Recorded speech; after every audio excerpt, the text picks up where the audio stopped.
Welcome to episode 48 of the Travel Calumet Original Podcast. I'm your host, Rick Sentz. And joining me for today's episode is friend of the show, Troy Campbell, the creator of the North Pole Christmas Village located here in Chilton. And Troy and I will be discussing this past Christmas season, some changes happening at the North Pole, which you might be hearing in the background every once in a while, and some exciting, fun summer news that is an early Christmas present to everyone listening to the Travel Calumet Original Podcast. So, welcome back to the show, Troy.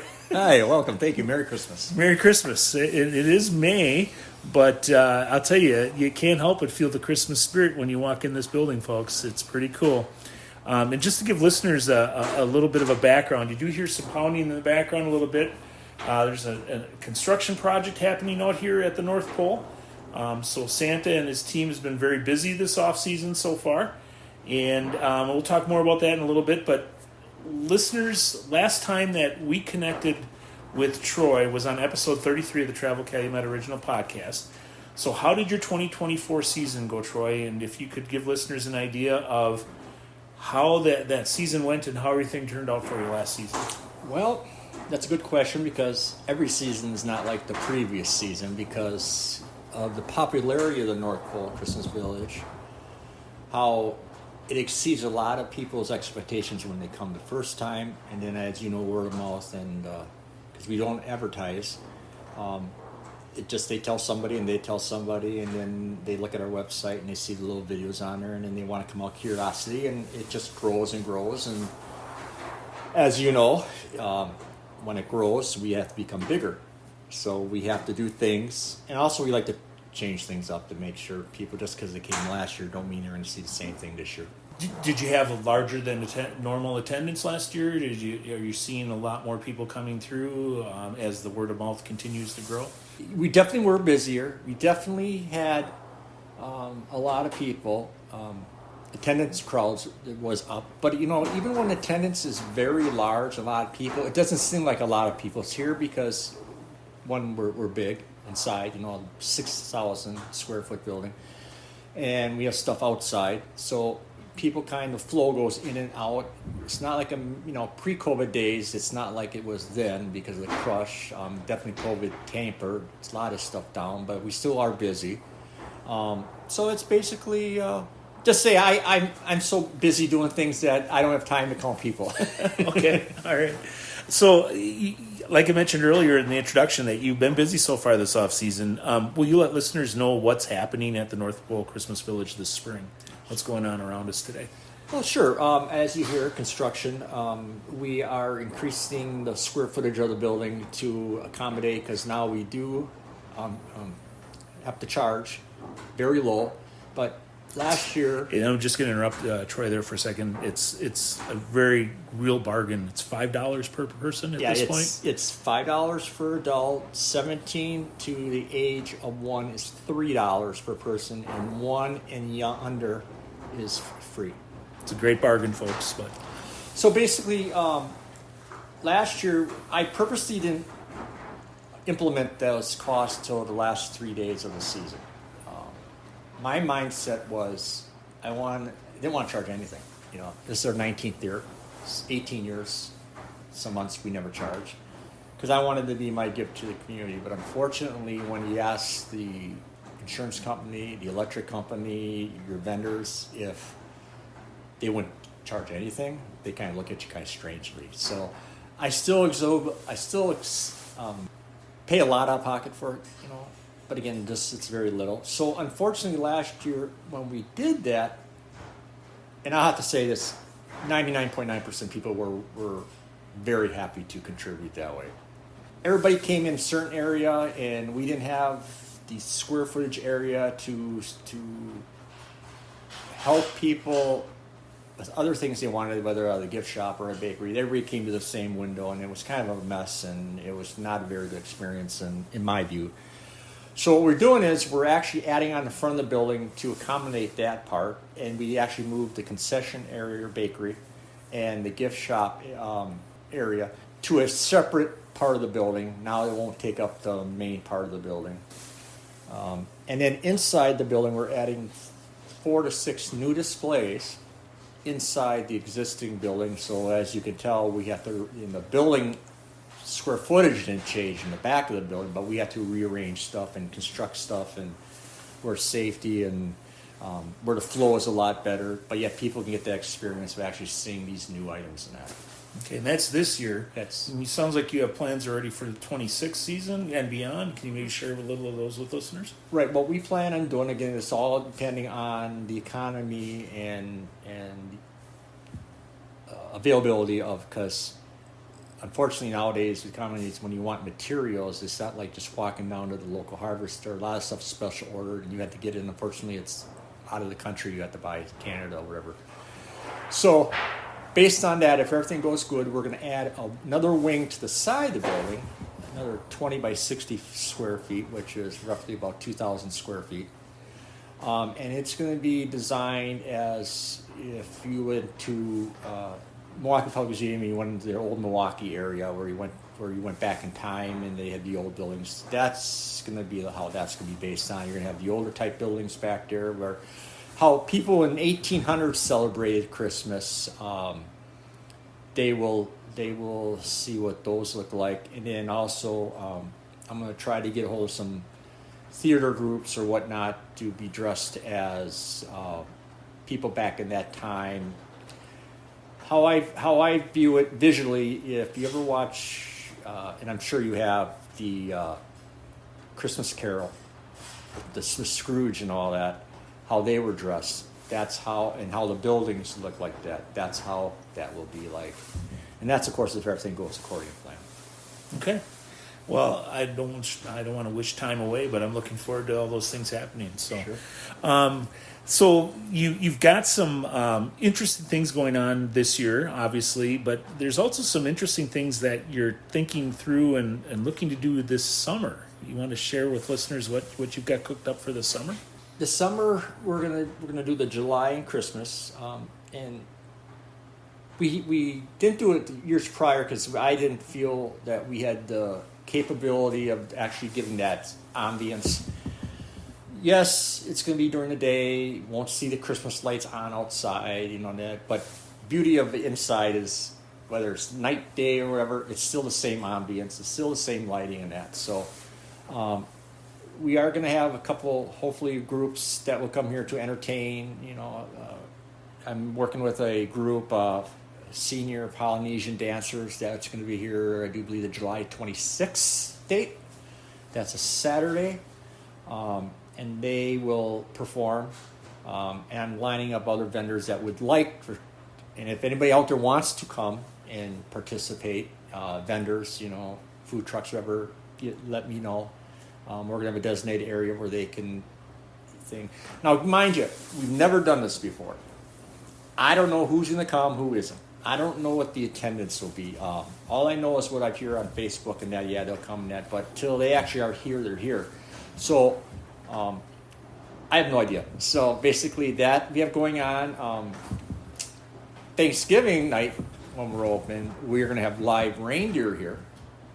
We'll have 3 live reindeer here, so people actually can see what reindeer look like. Not like ones I thought where I get my dog or get a dog and put antlers on them, but no. But that'll be here. But again, this July is, it's going to be like we were opening. Santa's going to be here, but he won't be dressed in a Santa outfit. He'll be dressed in a Santa summer outfit, So what he said, Santa said he will come here. He'll break away from vacation to come here and participate. Well, it's always fun to see the jolly old man coming to town early every year. So that's exciting. A Christmas in July celebration. Look at your calendars, folks. Mark them for the weekends, especially. But we'll have more information from Troy as you put your schedule out as we get closer to that.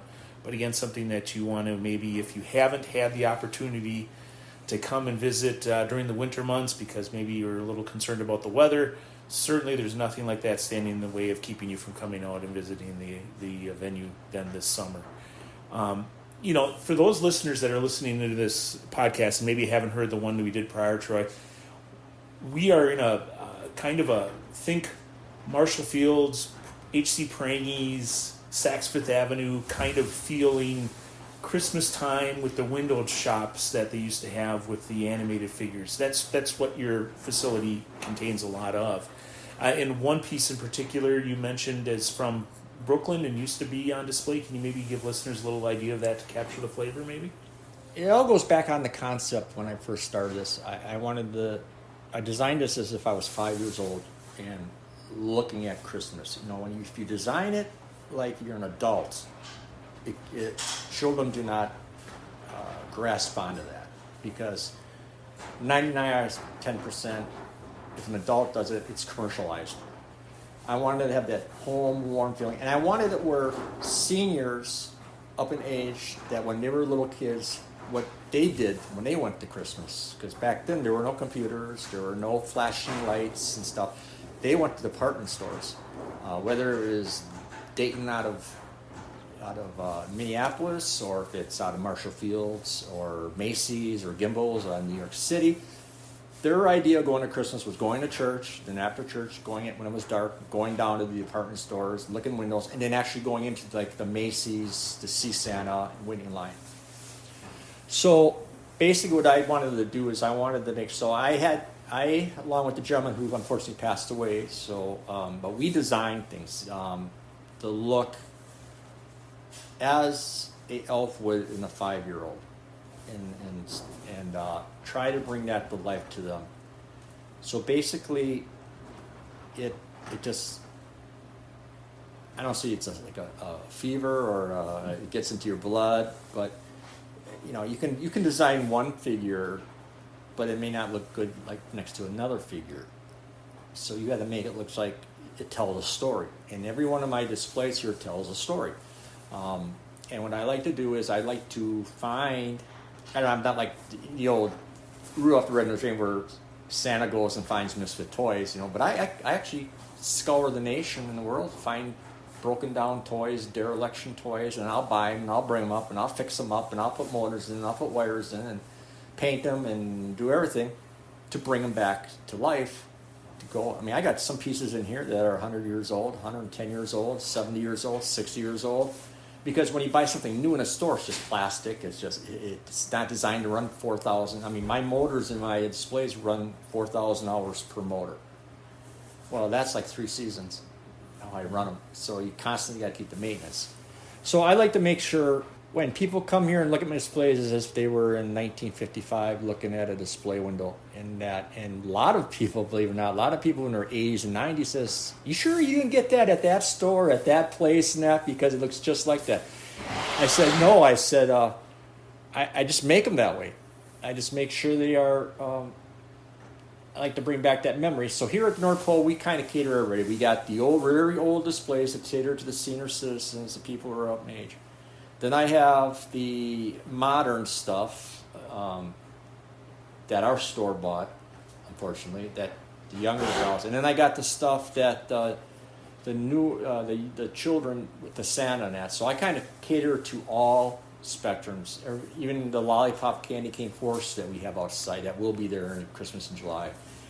And Thomas the Train that we have now, that was made and donated by a auto. Yeah, they had that in their Christmas parade last year, and they said, well, we were going to donate it to the Railroad Association, but they never contacted them, so I took it in hand. So I'm displaying that. So we're very community oriented. I get on a weekly basis, I can't tell you how many lights people just drop. It's like dropping your child off at an orphanage and then running away. It just, they keep showing and showing, but unfortunately I can't use incandescent lights anymore. It has to be LED. Mm-hmm. But different displays, different things that people had in their family for 50, 60, 70 years, and they feel that there's no future for it, and they don't want to get rid of it or put it in a thrift store. So they asked if I could get it, and I'll take it, and then I'll make display out of them, and I'll display it for years to come. So you mentioned the lights. There's a couple things I want to follow up on from that answer. First one would be the lights. You mentioned people leaving lights. You mentioned earlier that to me when we were walking through the display that you're going to be hitting a milestone on the lighting this year. Could you maybe share that with listeners? If everything goes right, we plan on hitting about 1 million lights on the entire 6-month complex. That includes lights from inside the complex, outside the complex. I got 80,000 lights on the house alone. I got another $60,000 on the main part of the building. And then I got trees lit up and stuff like that. So I have a 500-foot tunnel that's all lit up as people come from the parking. I have another tunnel. So if you go to Home Depot or Lowe's or Menards and there's no lights on the shelf, I've been there the day before. All right. Blame Troy. Yeah. The other thing you mentioned earlier is that the fact that you're working with people from around the world. Mm-hmm. And maybe could you just spend some time talking a little bit about kind of the thought process of putting up a display and maybe how you get to that point, who you interact with from different places around the globe in putting those things together? Yeah, part of the experience that people come here is they like to see new things or things that they haven't seen at all. And I've over the years have befriended a lot of people in other states, countries that do what I do. Some on a smaller basis, some on a very large basis. But the common thread is it takes you do it a certain way, no matter what area you put it in. So I talked to people from Europe, United States, believe it or not, Ukraine before that started. I've also talked to different people that share the passion that I do. Some do it at a more grander thing, just because they got more money. That's all it is. And we'll converse on a yearly basis. And, hey, we're going to do it this year. What do you think? And we'll take videos of each other thing, and then we'll show and that. And then you'll say, well, I have a problem doing this. They say, well, here, do it this way, and I will do things that way. Believe it or not, sometimes it comes as a competition. Like, I built a nutcracker, and I shared it. And the guy goes, oh, that's good, because I just built 2 of them. And another guy goes, well, I built 3 of them. So it's like, it's, the old cliche, imitation is the most flattery you get. Mm-hmm. And it's funny because I will look at videos and I'll share because I do a lot of DIY stuff.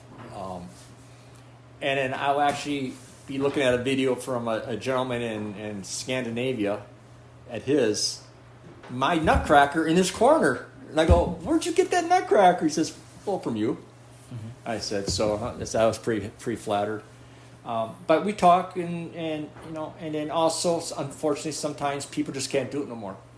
People get to that age where they just can't do it, so they start selling off their items. And I'll probably purchase their item and that, and then go further. But, unfortunately, there is a time that people, when they do this, get to the age that they don't do it no more. So then what that does is it leaves a void in the community, because now the people that come can't bring their next generation people, and believe me, it hurts them more because they know they can't do it, but they want to do it, but the body can't, mind is willing. And so, I mean, if you look back from 1950 to now, you can see there's a big decline in stuff like what we do here, because, as I said before, people pass away. People can't do it no more. They can't afford to do it anymore. So that kind of limits. So it's kind of like a dying breed, so to speak. But as long as I can keep doing this, I tell myself that's it. I'm not going to do a single thing anymore. I'm just going to sit back and enjoy this. And I say that in January 30th when we're done. I'm done. I'm exhausted. I can't do this. If I hear another Christmas song again, it's going to not be too soon. But then July, it's like, I got to get back to work. I got to start doing this. So it's in your blood, so to speak. Mm-hmm. Again, I've been doing this 19 years, and it's just like, it's not a fad, stuff like that. So I think since I've come from, my family has a lot of disabilities, and you have a new outgoing on people who have disability children and adults. I've seen all range. And then what they go through. They know people who, they don't have $25 to go see a Christmas display, or they don't got $50 to get a Christmas pictures. Everything here is Santa. You can take as many pictures you want of Santa. Even though I'm charging a little bit, I'm still trying to give that tool off for people to come in and experience the lights and sounds of Christmas. Every year things change. Every year, like this year we're going to be open a little longer. Every year we always were closed on the 23rd. 23rd, that was it. We were done. Well, then I had a lot of people who just come into town, So now we're going to try something different. We're going to be still open Thanksgiving night, but we're going to be closed Christmas Eve and Christmas Day, but then we're going to be open the next 3 days after that, kind of a safety valve for people to still come out and enjoy. In case they were gone for Christmas and now they're back. We're going to try it this year, those 3 extra days and that. Okay. And that's so. So you have the July, and then you start at Thanksgiving in November, and you go through December and almost the entire month, minus the Christmas Eve, Christmas Day, and then a couple of days towards the end of the year. Yeah. It should be closed. Okay. I have to let listeners know we are sitting in what I will call an adjunct to Santa's workshop, Troy's workshop at the moment. And you mentioned the nutcrackers before, and I'm staring at a room of nutcrackers, folks, that are my size and bigger. And you've made all these yourself. Not to betray any secrets, but can you give just a couple, like 2 or 3 of the items that you use in putting together one of these, so I would say, 6.5 feet tall nutcrackers that you have? Yeah, we got roughly about 20 nutcrackers. I have some scattered through company. These are the ones, some from last year that I'm repairing. Weather is not kind to nutcrackers. But basically, you can go buy a nutcracker at your local hardware store and pay $300, $400, $500. But I actually can make one for a fraction of that. And you got to use your mind, and you got to be unique. So, just looking at one nutcracker, I use PVC piping for the legs and arms. I use baseball helmets for feet. I use rope for the laces with machine screws. I use 5-gallon buckets for the head and for the hats. And then I use decorative decor for painting the eyes and the mouth. And then I use regular closed buttons for the buttons. And I use a 13-gallon trash can for the torso. And then I use specialized fabric from Buffalo, New York for the hair and for the beard. And then the internals is just basically 2x4s, 2x12s, stuff like that for the base and for the inside. And I bring it all together. It's very cool to see that when you walk up to it, you don't envision any of those individual pieces. And then Troy asked me before we started taping, so any idea what goes into making those? And that's when you starting to see that creativity come together and pulling all those things together to make it look like a nutcracker. So it's pretty cool. So next time you're out here and you see a nutcracker, take some time to study it. See if you can figure out all the different components to it as well. Well, Troy, I appreciate the time. Can you maybe give an opportunity, a place where listeners can go to learn a little bit more about what you're doing out here? Sure. You can go to our website, which is the North Pole ChristmasVillage.com, or you can go on Facebook, which is the North Pole official page. And we like to keep people updated, of course, but the website is probably the best way to get updated. And we'll try to keep all the, there's different, on that you can see videos of the overall drone video of when we were open, and inside videos, there's videos there you could see. But it basically gives us our address where we're at, because we're not in town. And again, this is our first year. We're going to be open in July for Christmas and July. We'll have the hours posted on our website, exactly what days and times and that. It's probably going to be 2 to 6 during the days when they're going to be open. But we'll have all that finalized down there with the admission cost and basically what any special events going on and stuff like that. When you talk about a place to go in the summer, there's a lot of stuff to do in Calumet County. So if somebody's looking to put together a day, making you a part of it was just a wonderful experience to experience the Christmas season in the middle of the summertime. You can come through in your swim trunks and hit Lake Winnebago and go swimming later in that day if you want, or even before coming out here. Right. It's probably one that wears less. Don't wear your winter clothes when you come through, because in July this is a steel building, so it gets kind of warm in here. All right. Well, thanks, Troy. Again, appreciate you letting us take a look today and see all the wonderful things that are happening here. And thanks for being the guest, my guest today as well on Travel Calumet Original Podcast. It's always great to hear about all the exciting things that are happening here at the North Pole Christmas Village. And listeners, thanks for tuning in to episode number 48. Please make sure you check out our other 47 episodes of the Travel Calumet Original Podcast by clicking on the microphone on the homepage of travelcalumet.com. And if you liked what you heard today or on previous episodes, please help us spread the word by inviting a couple of friends to listen to the Travel Calumet Original Podcast as well. Help us spread the news about all the great things that are happening that you can come and do and see here in Calumet County, like the North Pole Christmas Village here in Chilton. And make sure you check our website, travelcalumet.com, to learn more. We'll keep you updated on the exciting news of Christmas in July, starting here in 2025 at the North Pole Christmas Village. So thank you for listening, and until next time.